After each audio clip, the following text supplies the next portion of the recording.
We are the farm workers. For generations, we have labored to put food on your tables. Our work is hard and our wages are very, very low. We have long been powerless, completely at the mercy of the growers. But in 1962, under the leadership of Cesar Chavez, we came together to form a union, the United Farm Workers, to fight for our rights and a better life. And in 1970, after many long years of strike and boycott, we finally won our first contracts in the grape fields of California. But when those contracts came up for renewal in 1973, all the progress we had made was threatened. In an effort to destroy our union, the growers were arranging backdoor contracts with the Teamsters and trying to force the workers to go along. So a number of religious and civic leaders came to the fields to find out what the workers really wanted. And would you take Juan Zarate with your group? Is that Lupe? Okay. Juan Zarate from Congressman Brown's office. Today, our 25 church leaders, congressmen and their representatives, and labor leaders visited approximately 1,000 workers in the fields. We went in small groups to 31 different fields.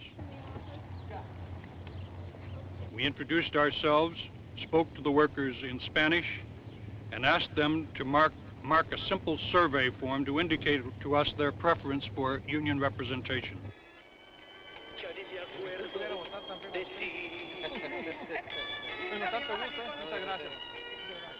We have kept personal custody of the ballots, and the results of the ballots are as follows. United Farm Workers Union, AFL-CIO, 795. Teamsters, 80. No union, 78. It is clear to us in the light of these figures that the vast majority of farm workers in the Coachella Valley want to be represented by Cesar Chavez's United Farm Workers Union, want to continue under the protections of UFW contracts, and resent the intrusion of the Teamsters Union.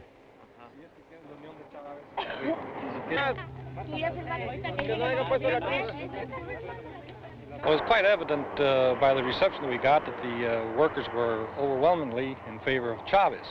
In fact, the first thing they said to us is "Viva Chavez." It seems to me that the statement that was made by one of the men in question, who said to me that he doesn't see why there is a controversy, that all 52 members of his crew are for Chavez, and he assumes that the vast majority of the people working in the valley feel the same way. His immediate recommendation to me was, let's get on with the job and let's get the contract signed so that we can go back to work in peace. We had made our sentiments clear. We wanted to remain with our own union. And at a massive strike rally in California's Coachella Valley on April the 12th, the vote was unanimous. If the growers took our contracts away and turned them over to the Teamsters, we would strike.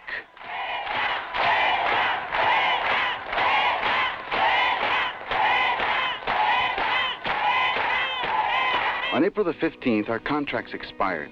That same day, the growers and Teamsters announced they had signed the contract. An agreement reached without the participation or vote of a single farm worker. So the grape strike began again.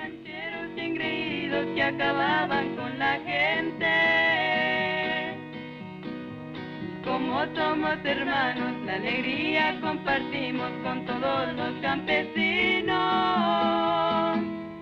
Viva la revolución, viva nuestra asociación, viva huelga en general. El día 8 de septiembre de los campos de Deleno salieron los filipinos.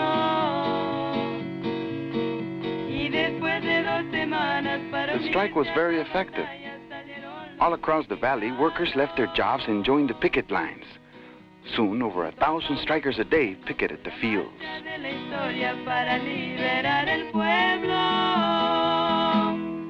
Viva la revolución, viva nuestra asociación, viva huelga en general.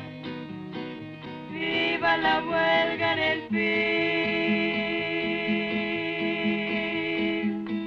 Viva la causa en la historia.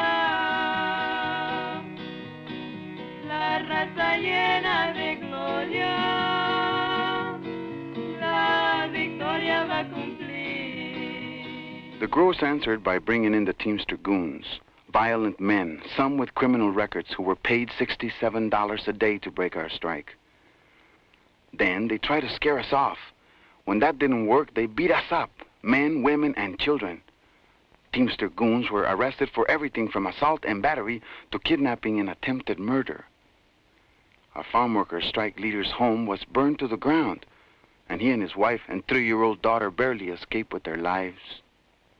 We soon found our prayers and songs answered with clubs and their fists.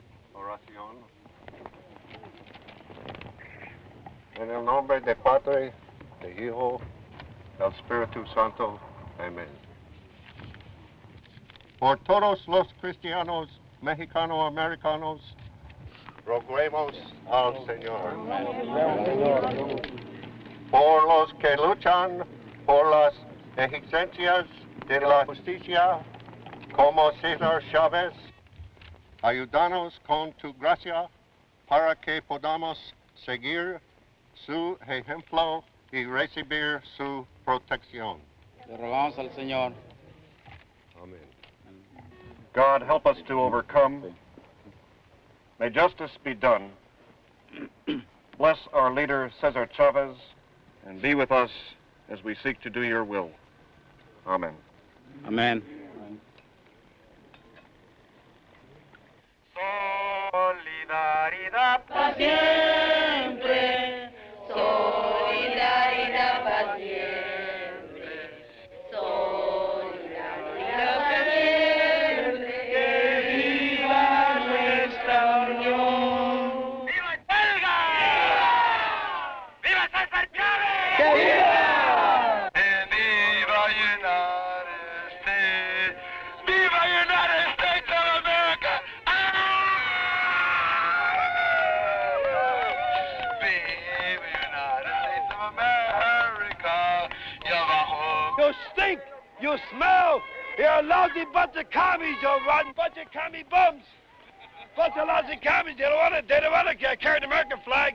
They want to carry the lousy red flag.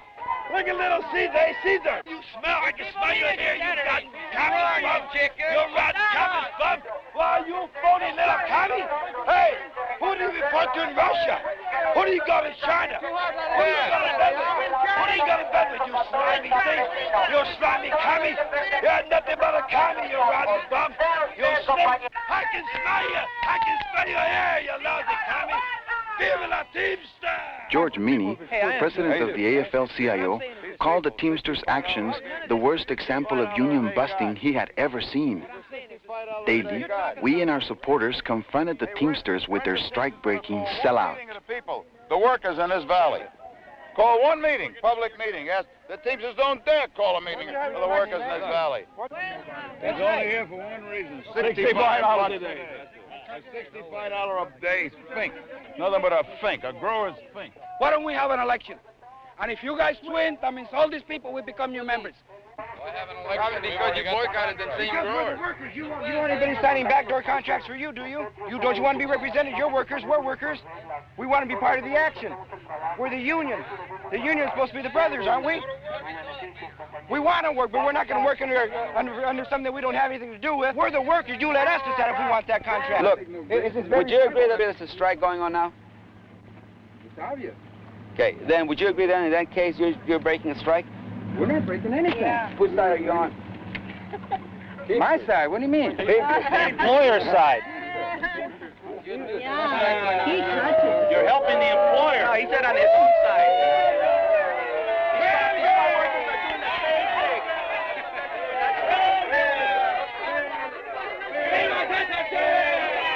If I were the Teamsters, I wouldn't have an election. I'd have my head examined. Or the growers, because they'd lose. We estimate we have about 94-95% of the people who vote for us. We say we represent the workers, and we say that there should be elections. Have elections, and if they represent the workers, they'll beat us. If they don't, then we'll win.